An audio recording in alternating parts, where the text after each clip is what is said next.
Hi everybody, good morning, good afternoon, good evening from wherever you are as we are streaming live through the world. So I want to cover all the time zones.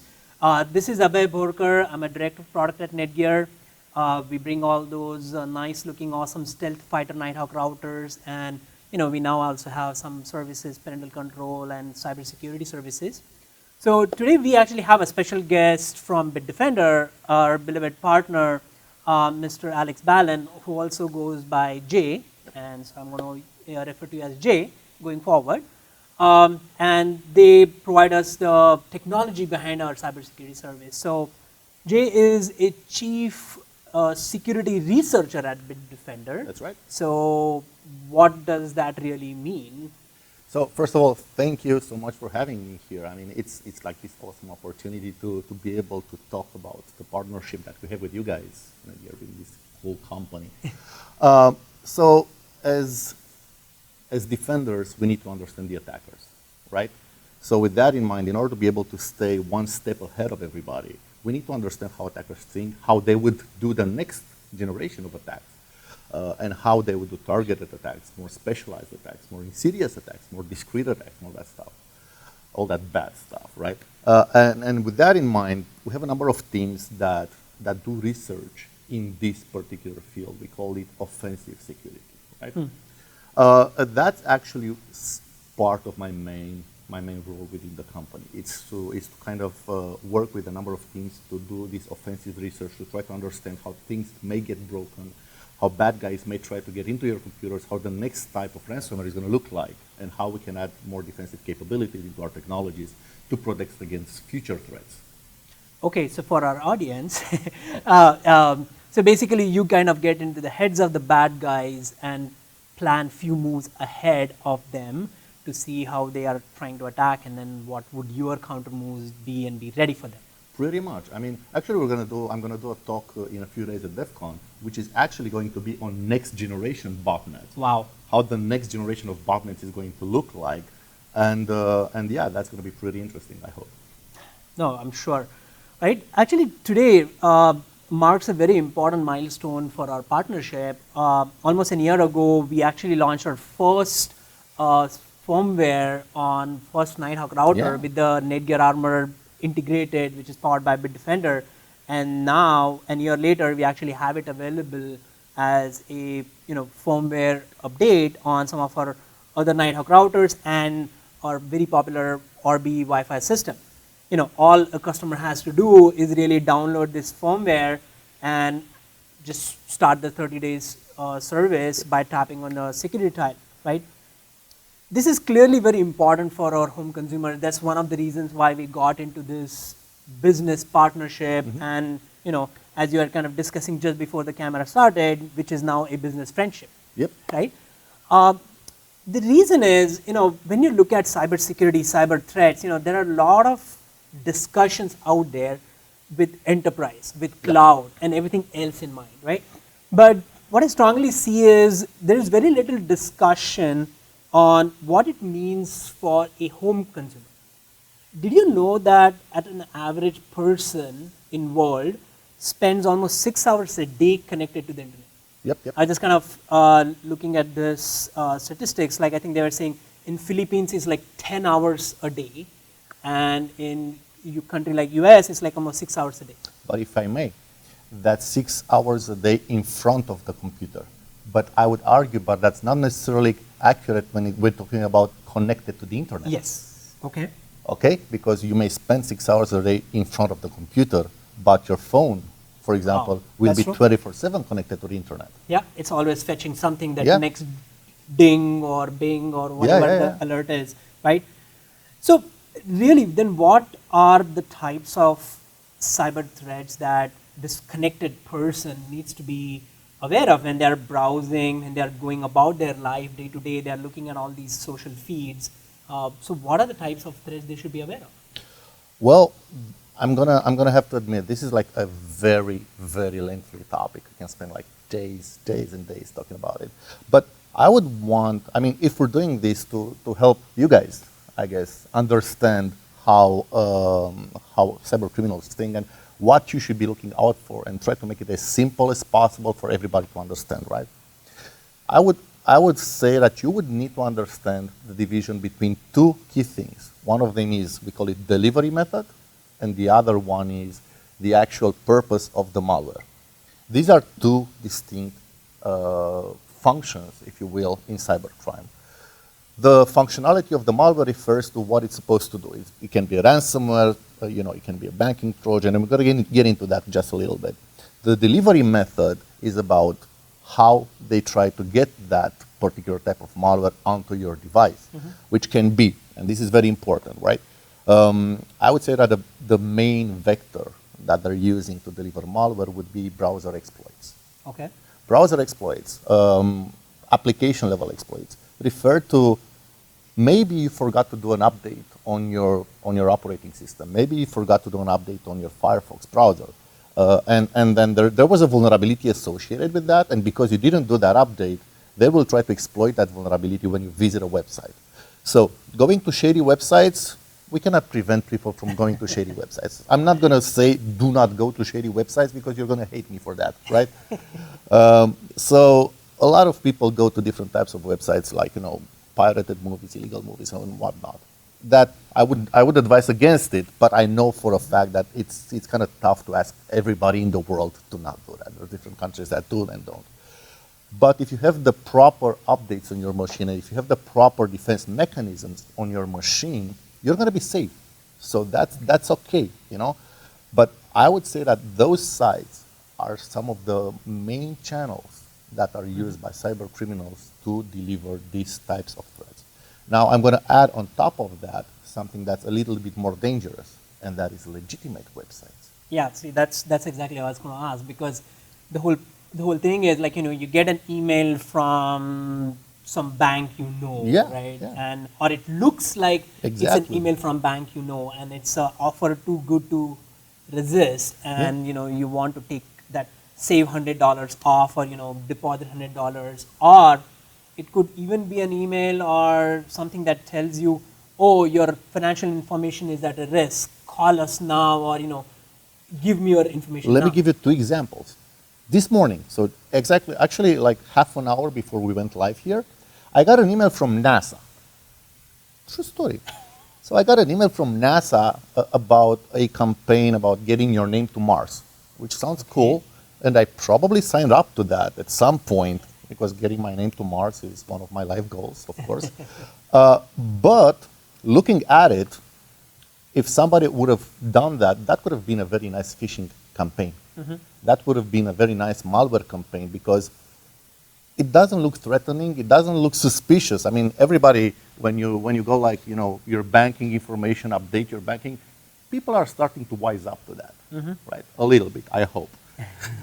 But when you get an email about that time when you subscribe to get your name to Mars, and NASA is like this very responsible institution, that can be so easily cloned. So imagine that any email that you receive in your inbox can be cloned identically by bad guys, and they would just change that link at the bottom, that call to action, to go to their malware website.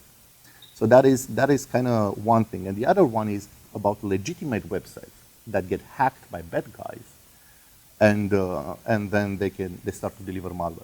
And the reason I'm mentioning that is that every so often I get people saying, I don't use antivirus because I know where to click. I take very good care, and my hygiene, my online hygiene is like the greatest.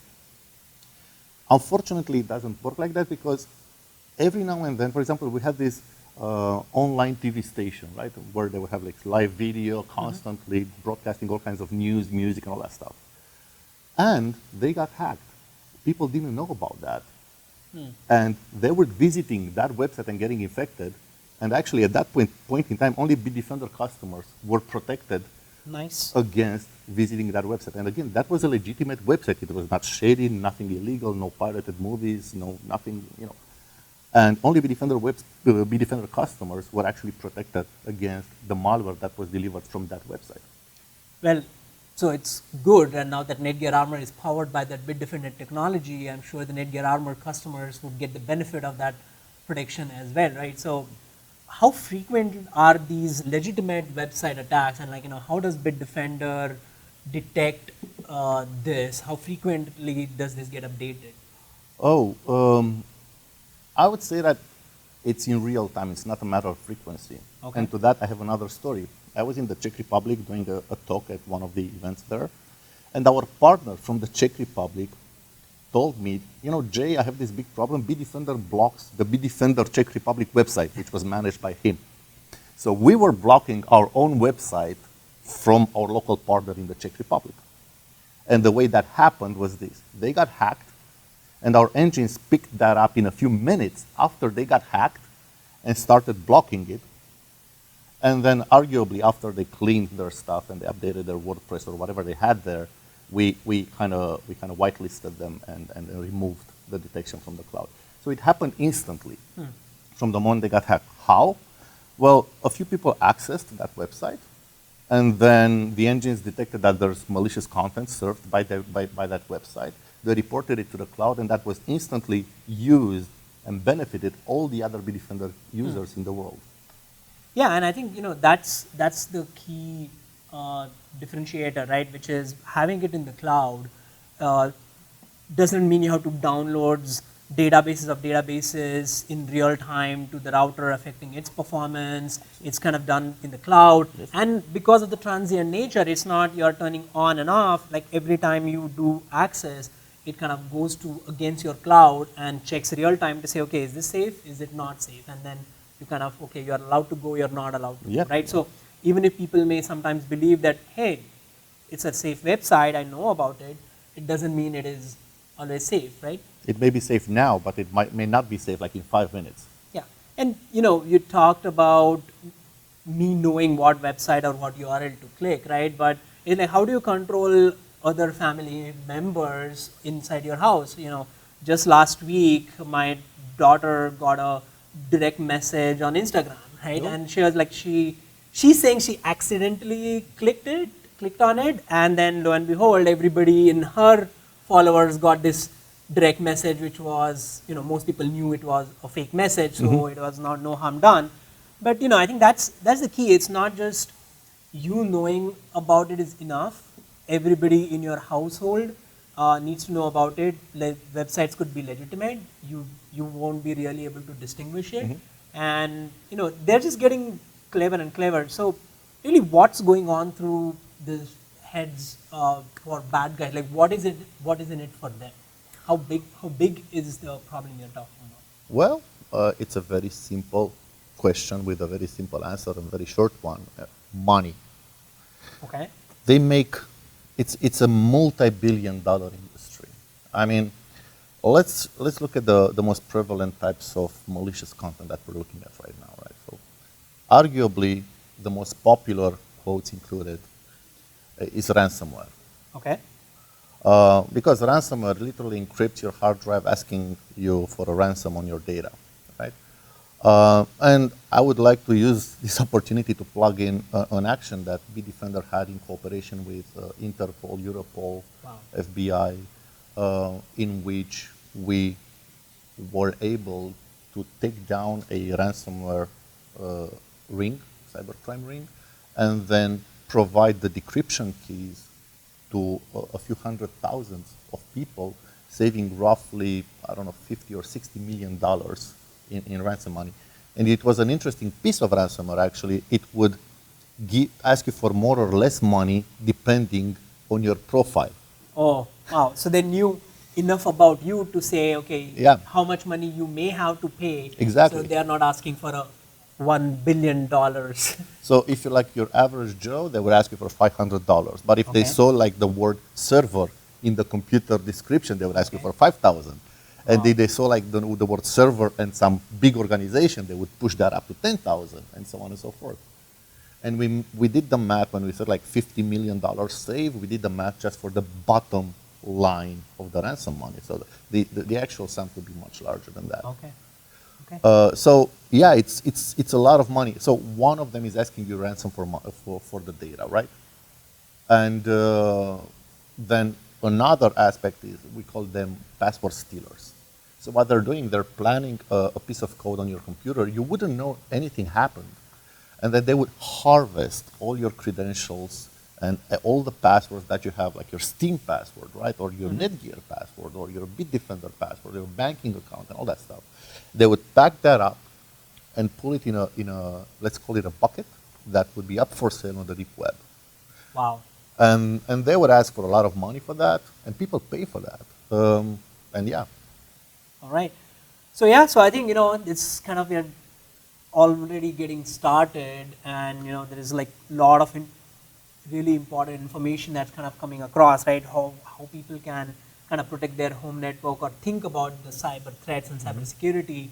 And, we would like to actually invite our audience to ask any questions if they have any, tap into your expertise related to cyber security and cyber threats and what we can do about it.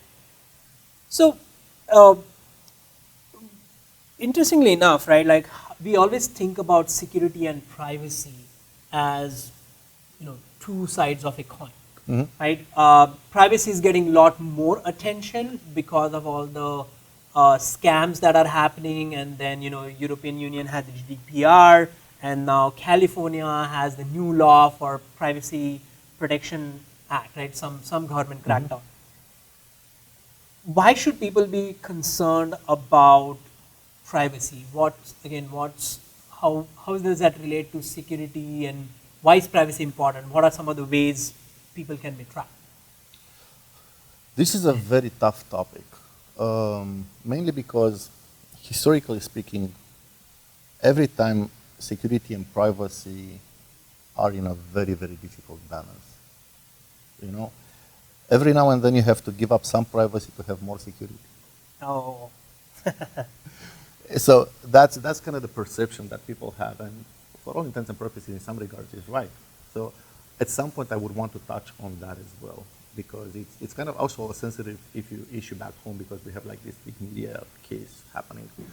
But I think it's important to understand how what data is okay to share and what data is not okay to share. For example, the simplest thing that happens is that you post on Facebook that you go on vacation and people rob your house.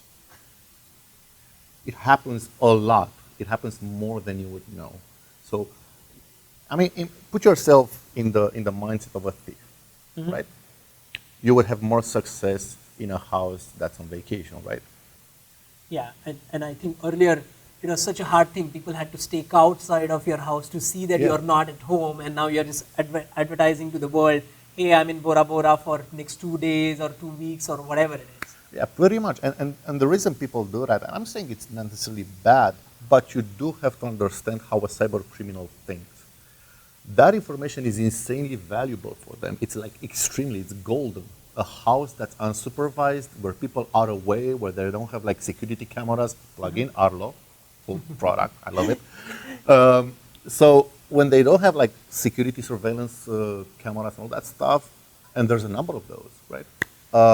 That's golden for a robber. They just break in. They can even break the window, just get in, spend their time picking up stuff. So that's one thing.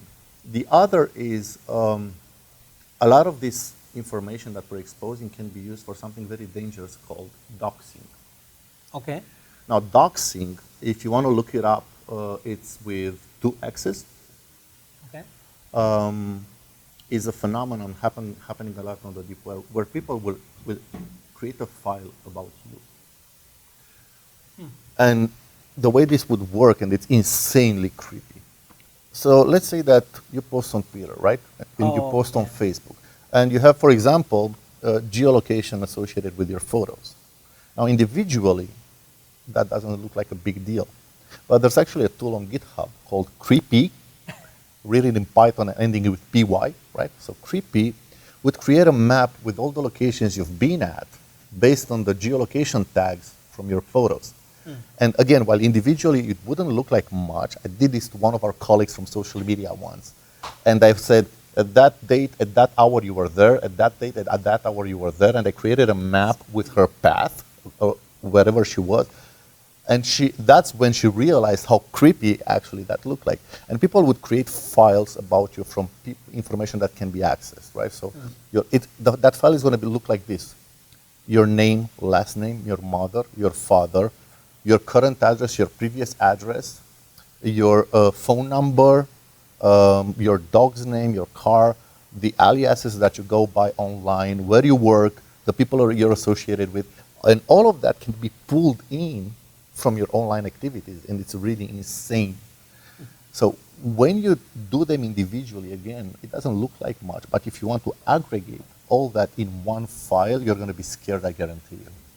So privacy is something that we should be aware of from this point of view, on one hand.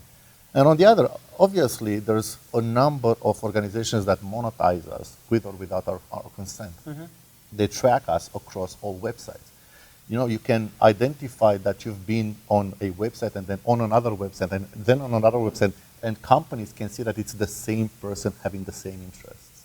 Yeah. And every now and then people ask me, you know, I've been talking on the phone about moisturizer, and then I got an ad on Facebook about moisturizers.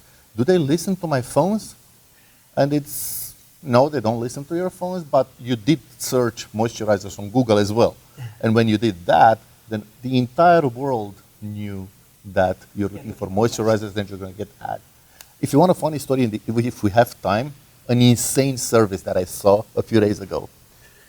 They advertised that they would be able to influence your wife into doing something that she didn't want to do. Okay. They would say that they would influence your boss into giving you another position that you wanted.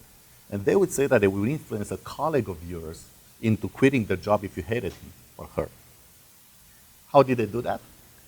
They would, all you had to do is just get them to click a link. They would set a tracking cookie on their computer, and then all those ads that you see on websites, they would see the ads saying like this, 10 reasons why it's time to get a new job. And all those scientific papers, you know, about 10 reasons why it's time to switch jobs, or 10 reasons why it's time to move a bay to a different position, and all that stuff. And they would get bombarded by that information on all websites that they visit, that eventually their psyche would kind of shift towards that direction. Well, makes it sound like Inception. You know, that's one of my favorite movies. But I think, you know, so besides then setting, you know, doing some do's and don'ts, you know, simply that, you know, do not broadcast, and then also broadcast to a limited audience and things like that, right? And make sure your privacy settings on social media are, you know, are set.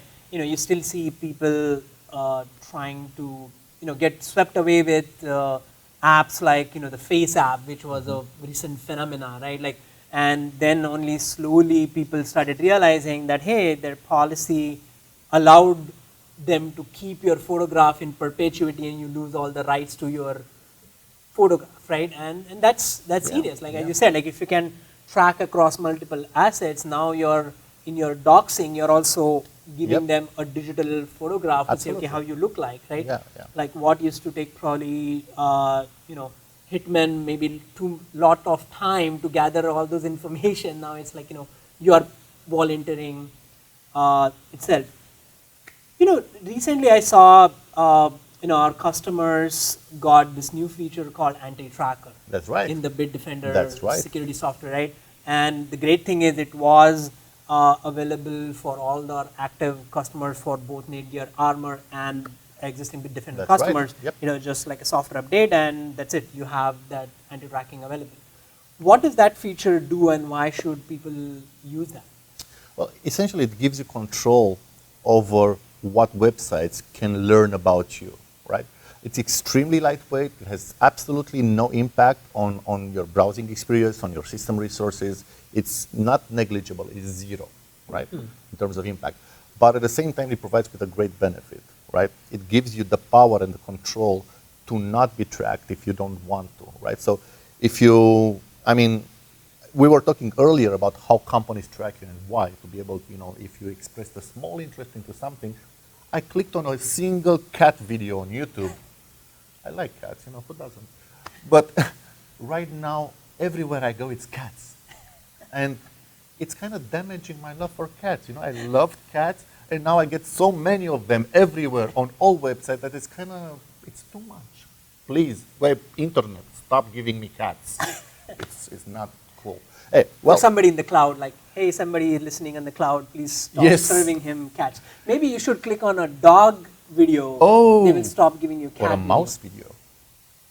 Maybe. So if I had the anti-tracker on at that particular moment in time when I clicked on that cat video, this wouldn't have happened, right? So that particular event wouldn't have happened, and I wouldn't have like this swarm of ads towards me about cats. So that's one of the main things about the anti-tracker. It's going to prevent websites from tracking your behavior. It's going to prevent websites from tracking your online activities. And actually, you should know how creepy the information that you're sending across is. When I'm saying that tracking your behavior is like everything that you do online is getting tracked. And the anti-tracker kind of prevents that. It prevents the websites and it prevents organizations from profiling your behavior if you don't want them to do that. Yeah, so, again, it's a lot of eye-opening things. I know people think about using incognito modes and, putting them in a browsing mode where you don't log in, so you are not tracked. But, it's a matter of inconvenience, right? Like you want internet to be your friend, yes, not an enemy, like in your case, seeing a lot of cats video. So, I think let's kind of switch gears a little bit. Again, if you have any questions related to any of these technologies, the feature, and what you can do, simple things you can do at home, please feel free to ask on our question and answer panels, and we'll get to them and we'll promise to answer as many questions as we can. Speaking of which, this is people going online, surfing, browsing, going about their day-to-day activity, right? But what are some of the things they can do before they kind of latch on to this free hotspot, open network, like in an airport or a Starbucks? That's now the staple, right? Even when you're traveling outside, the first thing everybody looks for is there an open Wi-Fi network, because they want internet connectivity. What are some of the tips or good habits they should follow? If you have any other things to add. Well, the short answer is VPN. Okay. So it's simple as that. Most companies have that functionality. We have added it as well in our solution. It's going to be almost automatically enabled. So whenever, for example, with a mobile phone, you connect to an open Wi-Fi, then you're going to get a notification saying also enable VPN. All you have to do is just tap that, and bam, you're secured. So definitely VPN is the answer. No matter what security solution you have right now, you should be looking for that VPN functionality in it, because it's definitely a must when you connect to an open Wi-Fi. Now, little known fact is that when you're connecting to an open Wi-Fi, all the traffic between you and the internet is visible to everybody. Not even everybody connected to the same Wi-Fi. Everybody just looking in the Wi-Fi spectrum. Okay. It's because that particular channel is not encrypted. So all an attacker has to really see the Wi-Fi channel that communication is done on, and then just tap into it. There are open source tools, like click, click, click. Anybody can use that. Like a 10-year-old child is able to do that just by click, click, click, just downloading a tool, selecting the channel to look at, and then just seeing all the traffic happening on that channel. I have another perfect solution for this. Another NETGEAR product. Yes. I think you have used M1 and M2 routers from NETGEAR, right? It's a perfect little hotspot that you can carry and serve the entire family, and It's one of my most prized possessions, Abhay. So Abhay, you have no idea, and this is actually not me sweet talking NETGEAR in any way. True story, and people that know me know that I'm not the kind of guy that sweet talks. Really? That router is a lifesaver. The way I use it personally is I set up my own hotspot that relays the internet from the others. So I connect it to whatever hotel, airport, or whatever, and then I just connect all my devices to that M1 router, and it's like the perfect. Once I didn't use the M1, and I connected my Fire Stick to my hotel TV, and then I had Spotify on, right? And all of a sudden, because it's not a bug, I guess it's a feature. My Spotify started playing Greek music. And I'm like, really? I mean, I got hacked. Me, the almighty security guru, I got hacked. And then I turned back to my music, and 5 minutes later, Turkish music. And the way that works is because Spotify gives this open channel to anybody that wants to stream music to it, and it's not authenticated. As long as it's visible as a target on the network. And I was visible on the hotel network to all the other people connected to the same Wi-Fi, and they could like mess with my Spotify, and I kind of got upset. So from that point onward, there's been no exceptions, M1 all the time. All right. So actually, we have a question from Sir1056 on YouTube. He's asking, the bad guys here are using sniffer, etc., to steal my NETGEAR router password. Don't know how to stop them. So I'm not sure where here is, but again, what are some of the things you can do from sort of stealing the router password? I think with sniffer, really, if your Wi-Fi itself is encrypted, like if you have WPA2 and other encryption turned on, then actually sniffer is no longer effective for you to sniff any passwords. That's right. I mean, if you use proper encryption and proper passwords on your Wi-Fi, I think it's also a very important moment to, it's important to actually add to this that how important the complexity of the password is. The way Wi-Fi cracking works, and I think it's if you guys want to know, it's not that difficult. The way Wi-Fi cracking works is that, let's say you connect to this Nighthawk, and I'm able to look into the Wi-Fi spectrum. Again, there are tools for that. They're very easy to understand and use. I mean, if you just know English, then you're good to go. If I capture the moment you handshake and you send your password to the router, that particular handshake, if I capture that, then we call it brute forcing. Essentially, brute forcing, it means it's encrypted, it's fully encrypted, but if I would know your Wi-Fi password, I would be able to decrypt it. So what I'm going to do is just try different passwords on that handshake, and I'm going to do that offline. I don't need to have like latency and lag and all that stuff. I do that offline. And there's tools that are able to try literally billions of tries per second. Wow. So if you Google, for example, OCL hashcat, so OCL hashcat is a brute forcing tool for different types of encryption algorithms.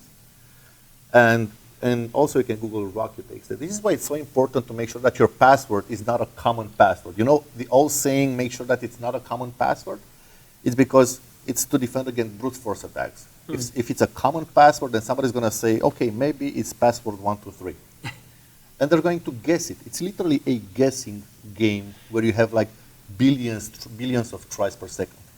Yeah, and I think, and that's a perfect moment for us to kind of switch to this whole vulnerability of your home network topic, right? Because essentially, if you also, all of this ties together, right? Like having phishing, where you volunteer some information about yourself, reduces the search space, because if they know your name, your mother's name, your daughter's name, your son's name, they can try to reduce their search of the passwords, because they can say, okay, most likely you are going to make it easy to remember, right? If I know your birth date, right? So you're giving them numbers to try from. And the same thing with the privacy, like, if you tell the whole world where you live and everything, again, those are all some of the hints they are going to get, because they are going to, more likely people keep it easier for them to remember. But then if that information itself is not personal and private, then it makes it just easier for others to hack into or crack into. Did you hear about a number of high-profile politicians getting hacked a few years ago? No? Well, they did, and you know about them. I know that you do. And the hacker's name was Guccifer, right? And the guy was a taxi driver from Romania. Okay. He was like 40 years old. Not necessarily the most technical person or the most skilled hacker. But the way he did the hacks was this. He would research information about the people that he wanted to hack. And they would see that they have a place in Pasadena, for example, and that they have a dog called Oscar, and that they have a child called Irvin, and so on and so forth. And they would create this profile, and based on that profile, they would generate a password password that would be relevant to all of those. So it was like Oscar and Irving, or Oscar 123, Oscar with a 0, and so on. And they would generate like millions and millions of passwords, and then they would attempt to log into their mail accounts using those passwords. And they would attempt like 50 times a day. They would put a stop, and then they would try in the next 24 hours, another 50 times. And they were insane. He was insanely successful. He had like these really high-profile people, both from the US and from Romania. If you look up Guccifer, you're gonna see kind of what he did. Yeah, and I think that's why right now the two-factor authentication, for example, is becoming very popular, where it's not just enough for you to type in a password. You also are sent like a digital code on your cell phone, so you can enter it. Because note to the audience really is, do not ignore an email that you get that, hey, somebody tried to log into your account from where you're not supposed to be, right? Because that's a hint of somebody trying to get into your account. Because, speaking of which, right, see, I'm of course product manager at NETGEAR. I'm on an extreme. I have 3 members in my house. Oops, I should not have said that. But I have almost like more than 40 devices online, right? It's 3 people. All the other devices are really, I have a bunch of security cameras. So I do have security cameras. You're not an extreme, by the way. 40 devices is not a lot. I come from a friend. I was staying at this friend of mine in Vegas. He has like 50. Exactly, right? And really what happens is these are all smart devices. I have thermostats, smart TVs, and everything because I like conveniences. I know it really annoys my wife sometimes because I have a lot of gadgets and start automations and everything. But, and I take care to buy it from reputed manufacturers, right? Is that good enough for me to consider my home as safe from like hacking and other activities? Well, it's definitely better. Okay. I have to tell you that. I mean, one of the reasons why we partnered up with you guys is because we appreciate your posture and security more than we appreciate others. Right? I don't want to, throw shots at anybody, but I mean, arguably, NETGEAR has had its share of vulnerabilities exposed and fixed in the past. But if I want to give you a tip, our dear viewers, if you see a company that had no vulnerabilities ever, that company has vulnerabilities that they didn't talk about. And they probably didn't fix. So one of the things that I personally liked about NETGEAR is the thing that I'm doing for Bitdefender, and a number of highly reputable companies are doing as well. There's a vulnerability identifier, you search for that, and you fix it quickly, and you publish an advisory to your end users. So if you see a company that has no vulnerabilities, do not choose that company. It sounds too good to be true. It sounds weird. I know it sounds strange, but fundamentally everything has something identified at one moment in time. And the quicker you identify it, the quicker you fix it, and the quicker you notify users to update the firmware, then that means that you're a responsible company. So to the point of reputable companies, yes, definitely that's an important thing to look at when purchasing smart devices. There's companies that don't really care about security. Unfortunately, we see this ever so often. One of the things that I work with, we do vulnerability research in IoT. And I would say that 85, and I'm being very generous here, more than 85% of the devices that we're looking at have some critical architectural flaws that enable people for unauthenticated remote access to their devices, sometimes even without the possibility to communicate directly with the device by exploiting the cloud platform of that device.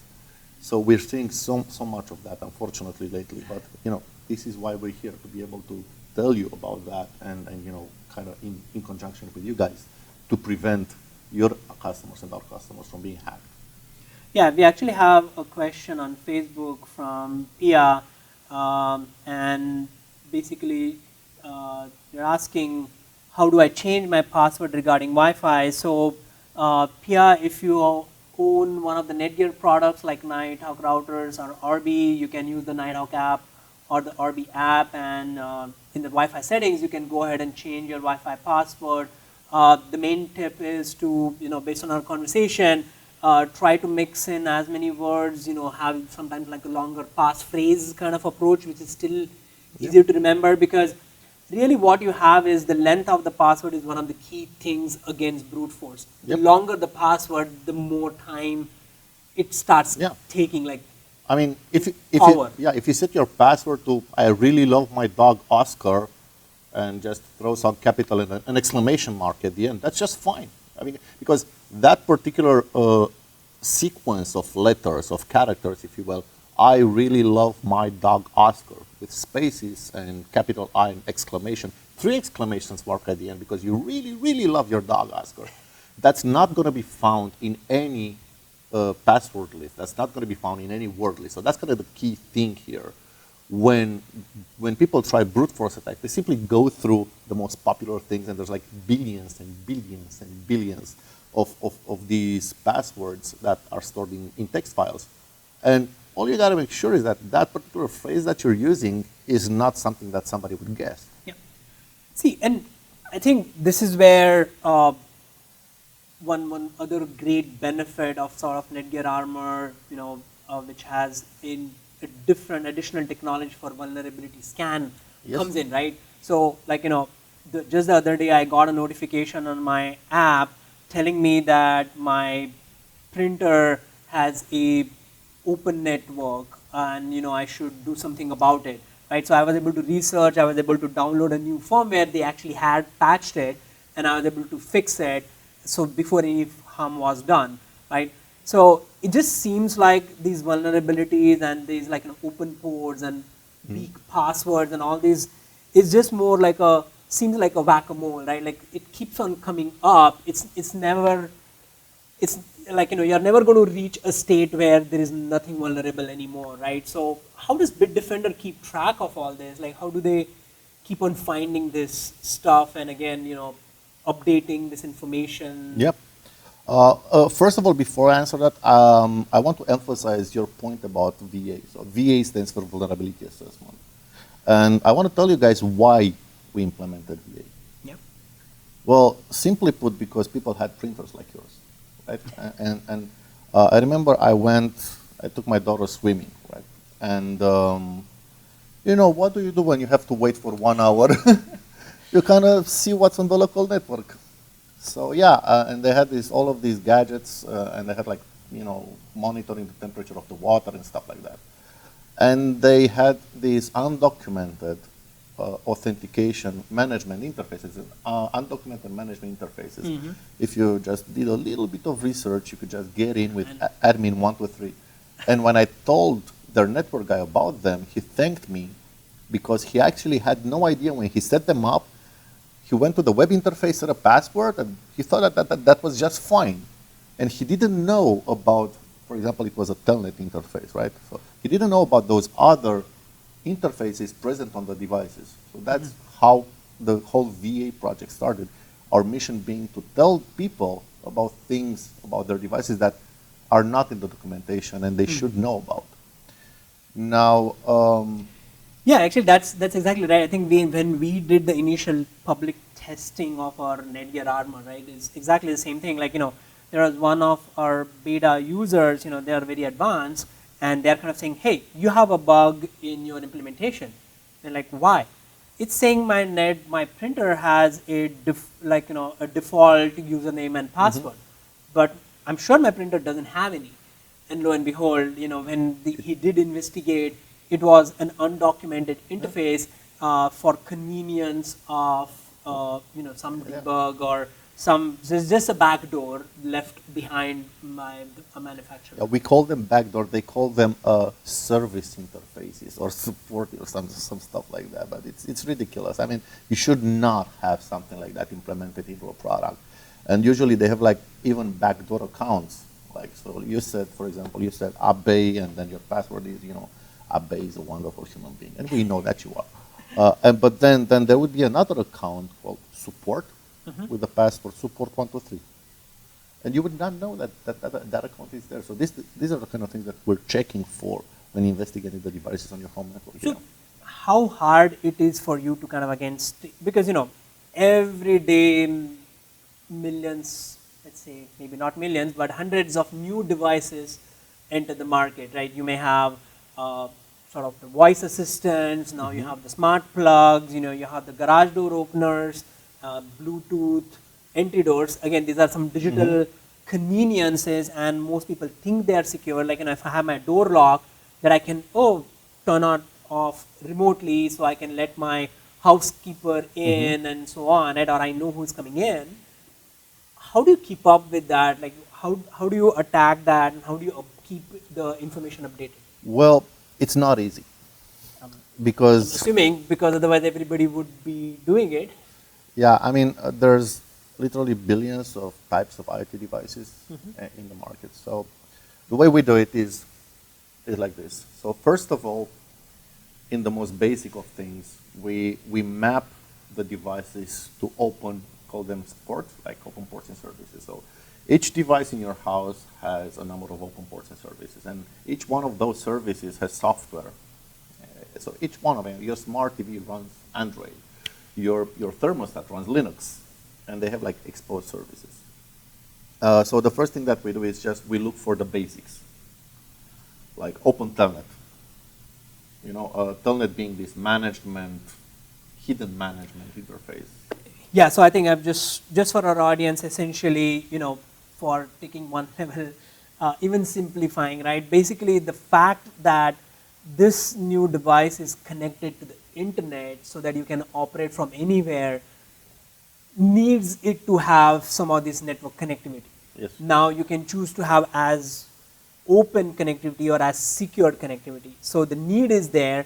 So it doesn't mean, put a tin foil and disconnect from the world and the internet, no, right? Absolutely. It's just how you, how you react to the security. Well, I mean, this is why we kind of partnered up together.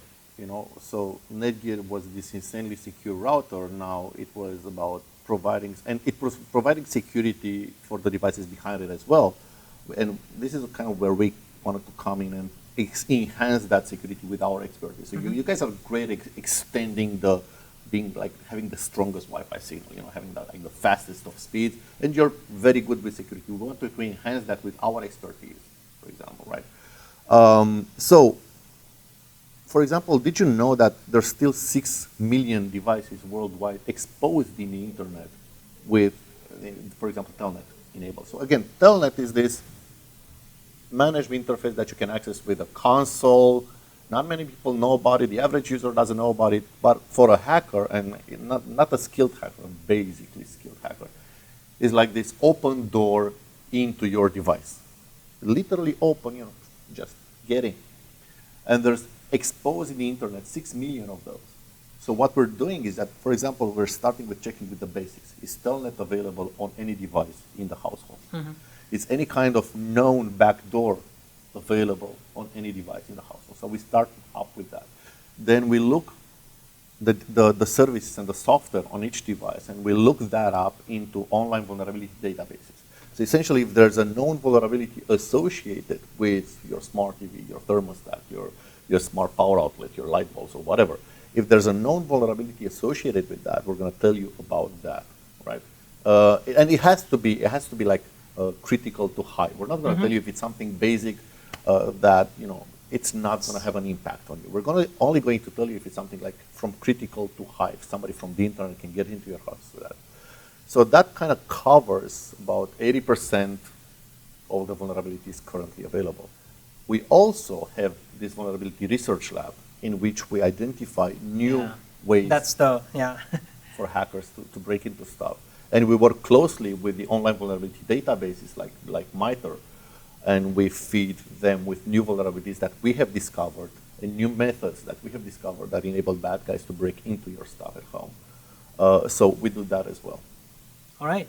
And, that's again, right, it being in the cloud helps because that's where as you're doing these periodical scans, it picks up the new information right away so that, you kind of keep up with it, right? Because new vulnerabilities are discovered every time. So it doesn't mean like one scan is done and your network is secure.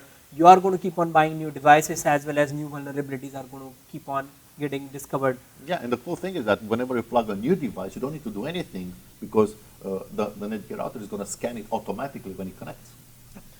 So we are, time flies. I think we are almost toward the end of our chat.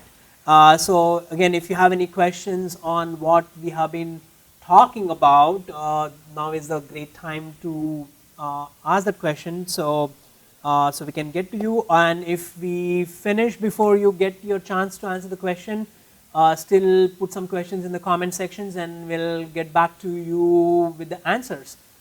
So where do you see, this whole thing? I think when we started the whole conversation, you talked about you're there to discuss future of security. Yep. As a researcher, and I'm sure you love your job and you want to have some job security.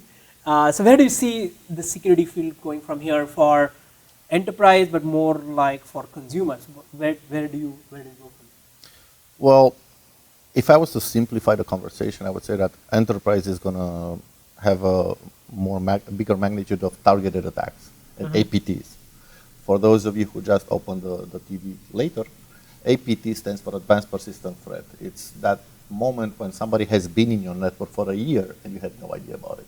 Wow. Right?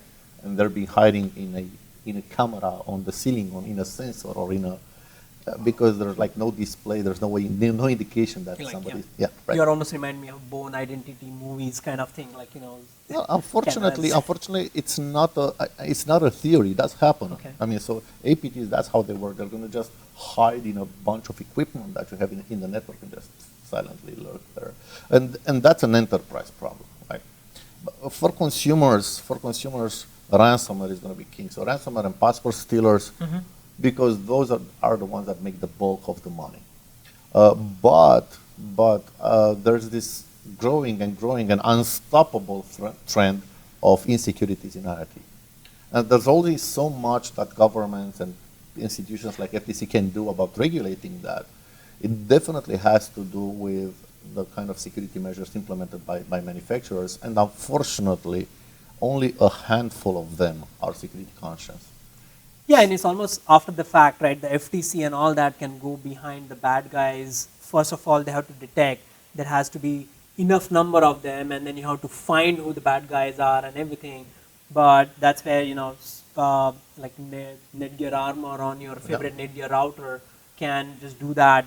Just get the firmware updated, try it for 30 days, see what all it can tell you. And it can really enlighten you with lots of stuff that you were not even aware of inside your home, people clicking on URLs and basically websites getting blocked because you just thought they were safe, and it can really give you that advantage. And the main thing is, right, it also includes your Bitdefender software for unlimited devices like your Mac, Windows, even iPhone, and your Android devices.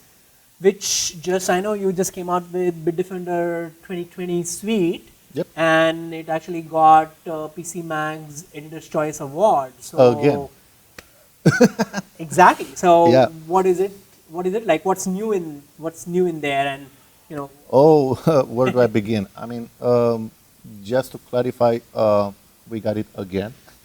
I think it's like, I don't even know how many times we got it in a row already. So the Editor's Choice is awarded by PC Mag because of excellent user experience, good performance, good detection. The guys that actually do the evaluations, some of them are security experts, and they do try to hit it with everything they've got, like new samples, zero-day exploits, and all that stuff. So we're kind of proud of this kind of evaluation. And so are we. Yeah. In terms of what's new in 2020, I think I'm going to just touch a little bit on the more important aspects, right? Because I think there's about 50 new features. One of them, we've added actually web protection into the iOS product. All right. I think I'm sure it's one of the most requested. Yeah, and it's kind of unique. I mean, there's no other security product for iOS that can provide that right now. I mean, a number of companies have tried to implement it with a secure browser of their own, but you cannot get an iOS user to stop using Safari. Everybody uses the Safari, and you cannot get them to use a secure browser just because it's... See, that's what we said, right? It's ultimately a matter of convenience. Like if you have to change your habit every day, you go to work using different... That's not what it is meant for, right? Security should be seamless and hand in hand. So as you are connected to the network, it's functioning behind the scenes, and you don't have to change your methods. Yep. Absolutely. So we've added web security natively into Okay. into iOS, on top of our other functionalities for iOS. And as far as our desktop products go, we've brought a great focus on privacy, and we're going to keep adding a great focus on privacy and a number of privacy-related functionalities into our product. I guess the anti-tracker is definitely something that's worth mentioning. We've talked about it earlier. We've added a new engine that monitors whoever accesses your microphone and camera on your laptop. I mean, arguably, Oh, yeah, that's one of the big thing, right? People's kind of logging into your webcam and yeah, I mean, it's really messed up because essentially any piece of software that you install with admin privileges on your Windows machine can access your microphone, can take recordings, can send them through, and you would have no idea that it's happening. And unfortunately, without a security solution, it's not like you can control all the software that you have on your machine.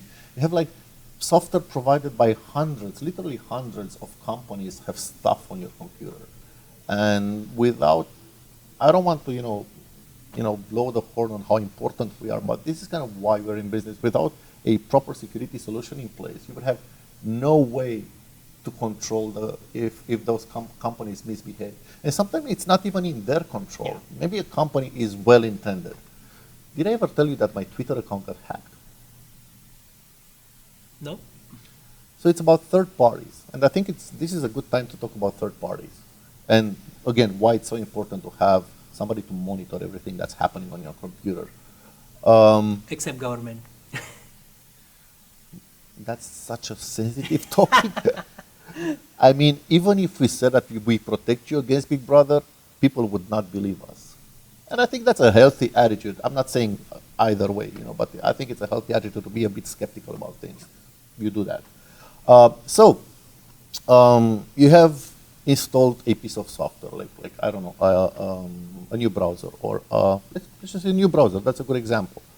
And you're using it. It's blazing fast. It has this security function, all that stuff. What would happen if the company developing that browser got hacked? What they would do, and it actually, unfortunately, it did happen. So hackers would hack the company building a software that's very popular, right?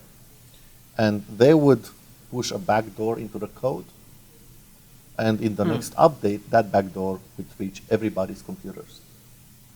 And a real-life example happened like 2 years ago with a Mac application.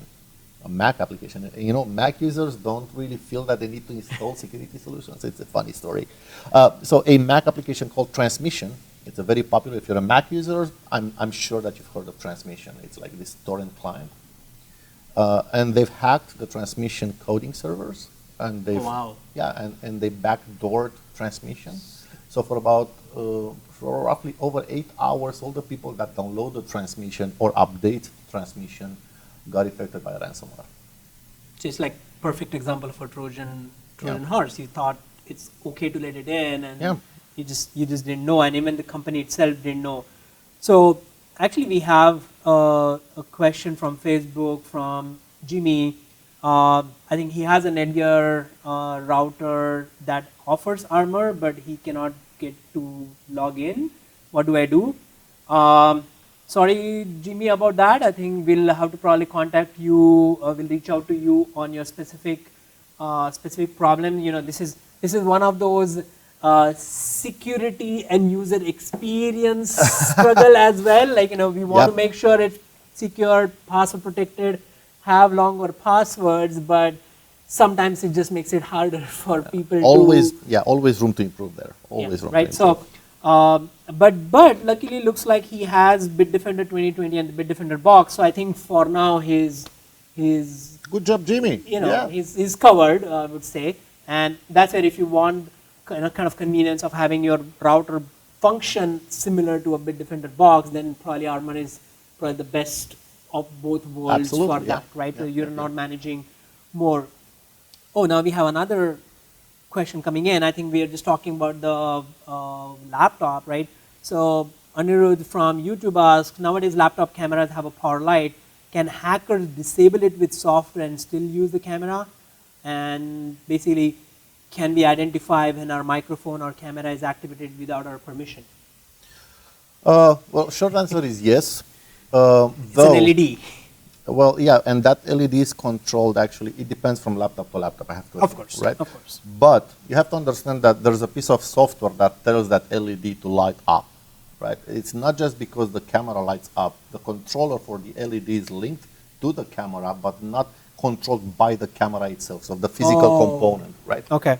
So there's software They're two talking to, different- yeah, exactly. so there's software talking to the LED and talking to the camera. So the LED is not physically, the circuit is not physically linked to the camera, right? In most implementations.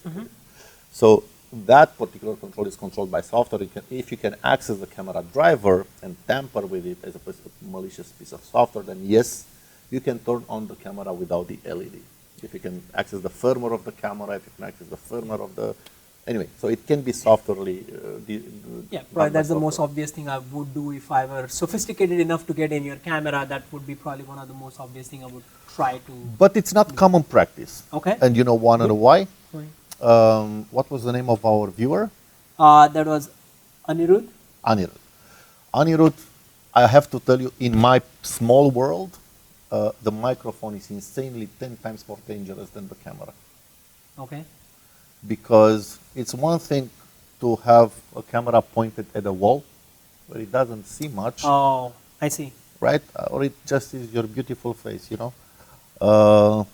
This George Clooney from NETGEAR. But the audio is 10 times more dangerous, in my opinion, because the audio is like a perimeter, like a, Yeah, it's it's a picking up radius. sound. Yeah, Yeah. it's not In, just- it's yeah. picking up sound in a radius, and that radius is quite large. Mm-hmm. And well, again, the camera may be pointed to something not necessarily interesting. Mm-hmm. No offense. Yeah. The microphone is going to pick up very interesting things. And also, there's no light, there's no LED with the microphone. All this. This is why we've added this engine that will block applications from accessing your microphone without your approval. Oh, so I think that's exactly right. Like, I think that's where can we identify if microphone or camera is activated without our permission. So it's really, The short answer is Bitdefender 2020 or no. So there's no other solution in the market that I know of, except for Bitdefender 2020 that does that. see, and I think that's kind of great news, right? So I think NETGEAR Armor already is packed with Bitdefender 2019, and now we are going to bring the Bitdefender 2020 functionality in period of time as a free yeah. upgrade to Yeah. all the existing customers. So all our NETGEAR Armor customers will automatically benefit from Exactly. some of these It should be fully features. transparent. I mean, the upgrade is going to be fully transparent. So looks like now the questions are coming a little bit fast and furious as we get towards the closure. So Envisor, I'm hoping I pronounce your name right, from YouTube asks, what do you have to say about socially engineered password? And then he has another follow-up question. So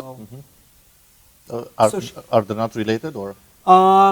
let's see. He's also curious about how hackers can use cookies and keygen software to lift passwords off of your system. Okay, so socially engineered passwords. If I understood the question correctly, it's kind of a standard in the cybercrime community or the hacker community. It's essentially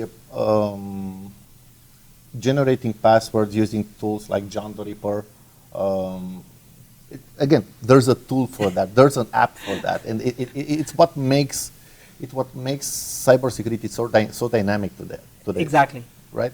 So you get a tool like John the Ripper, and I don't have a problem suggesting hacking tools because they're educational. You should learn about how they're used, and you should learn that they can be used by the bad guys. This is why it's good to do cybersecurity research, and this is why it's good to learn about hacking tools. Just don't use them for illegal purposes because you can go to jail, and apparently in the US you can go to jail for 30 years. So don't do that anyway. So you take a tool like John the Ripper, you feed it data, like different types of keywords, and then John the Ripper is going to generate a list of passwords based on the mindset that it knows people have in generating passwords. So, for example, replacing letters with numbers. Oh, Or replacing, the most obvious. yeah. Or it's going to do that, replacing just one letter with numbers and keeping the others, or replacing 2, or replacing 5.